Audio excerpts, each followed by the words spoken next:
Smoking start చేసినప్పుడు బానే ఉంది. వాళ్ళని ఆ లూప్ లోనే దాన్ని అడిక్ట్ చేయడానికి గల కారణం ఏంటి? ఎందుకు ఆ ట్రాప్ లోనే అలాగే ఉండిపోతారు? వెరీ గుడ్ క్వశ్చన్ అండి. సో బేసికల్ గా ఏమవుతుందంటే, స్టార్ట్ చేసేప్పుడు ఏమనుకుంటారంటే ఏముంది, నేను మానేది ఎప్పుడు కాల్సినప్పుడు మానేవచ్చు, నా చేతిలోనే ఉంది అనుకుంటారు. Okay. It's in my control అనుకుంటారు.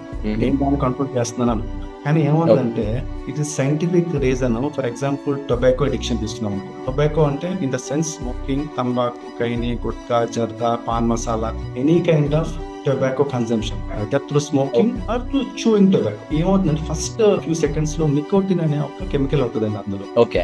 ఆ నికోటిన్ అనే కెమికల్ మన బ్లడ్ స్ట్రీమ్ లోకి వెళ్ళిపోయి అది బ్రెయిన్ కి విత్ ఇన్ 5 to 6 seconds లోపల బ్రెయిన్ కి రీచ్ అవుతుంది. బ్లడ్ బ్రెయిన్ బ్యారియర్ అని ఒకటి ఉంటుంది, దాన్ని క్రాస్ చేయగలుగుతుంది అనమాట.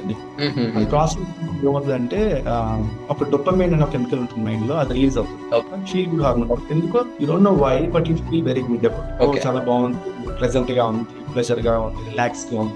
ఏదో రివార్డ్ మెకానిజం ఏమవుతుందంటే దిస్ రొటీన్ ఫర్ దెమ్. మానేయడం ట్రై చేసినప్పుడు ఏమవుతుందంటే ఆ డోపమైన్ క్రేవింగ్ స్టార్ట్ అవుతుంది.